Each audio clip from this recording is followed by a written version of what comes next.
Hello guys, welcome to Tech Tricks tutorial.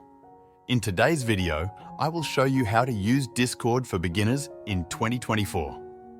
First, download the Discord app from the Play Store or App Store and create an account. Once you're logged in, you'll see three icons at the bottom: Homepage, Notifications, and your profile. On the left, you'll see server icons. To join or create a server, tap the green plus icon. To join, paste an invite link. To create your own server, tap Create Server, give it a name, and click Create. You can invite friends by copying and sharing an invite link. Servers have text and voice channels. Tap a text channel to chat or a voice channel to talk in real time. To add friends, tap the friend icon, then the Add button.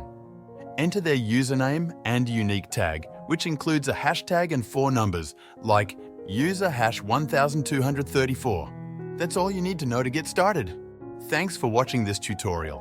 If you found this video helpful, please like and subscribe to our channel for more tech tips and tutorials.